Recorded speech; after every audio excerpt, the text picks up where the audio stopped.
Hi. Earlier, I introduced the concept of personality with reference to our strengths. So in terms of SWOT analysis, first and foremost, we should be aware of our own personality factors. So the determinants of personality, you know what is personality? In the last discussion, I had given you an idea of sum total of our interactions and reactions are called personality. Based on that, we have certain determinants to call ourselves as personality. So what are those determinants? That's what we are going to discuss in this session. First and foremost, our determinants are falling in one bucket called genetic or physiological determinants. Physiological determinants means we never asked for this appearance. We never asked for these features. We never asked for this height and weight. We never asked for our color, complexion, all those things. How they all were given to us. They are just because we are born to some people with their genetic composition.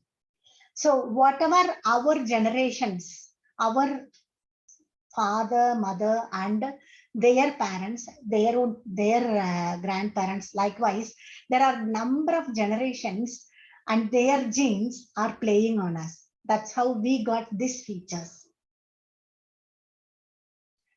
There is a term called sapinda. Sapinda means 7 generations genes we are able to acquire. That's where the physiological or genetic determinants are one or the other reason to understand our personality or to make our personality. Then we also are supposed to understand other determinants in terms of psychological or temperamental determinants. Psychological determinants are by mind, by feelings and emotions, how we are made of. Temperaments are those feelings and emotions going up and down in terms of their expressions.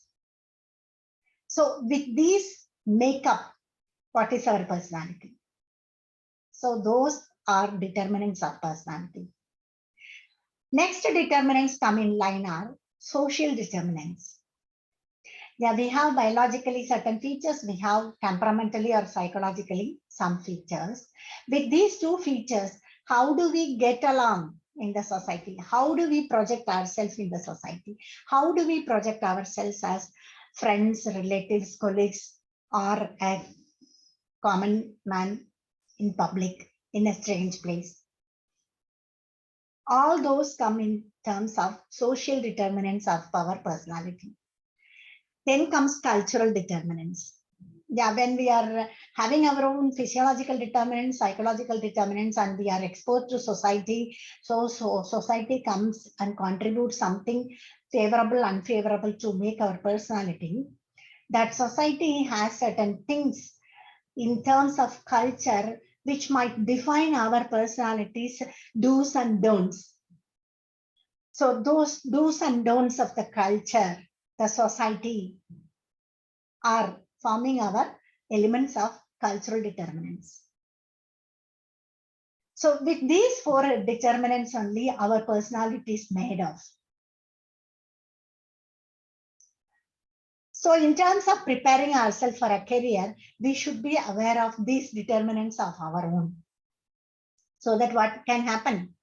If we are aware of certain determinants which are not appreciable, which are not so good in terms of the career expectation, we are supposed to work on them. That's where the tool called SWOT comes.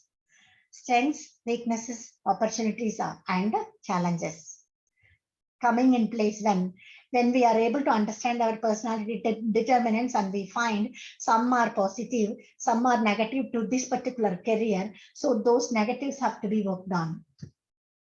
Either to get them reduced in their level and gravity, or to eliminate them fully, or in terms of strengths, to improve them and enhance them. In terms of weaknesses, sometimes the same weakness If you project in a different way, it can become an opportunity. So how other people understand it as a weakness can be made as an opportunity by your projection. That also can be possible if you understand the personality features of your own. That's where this discussion takes important place in terms of SWOT analysis. With this, let me stop for the day. These things individually we will be discussing in detail in the later sessions. Thank you. Bye.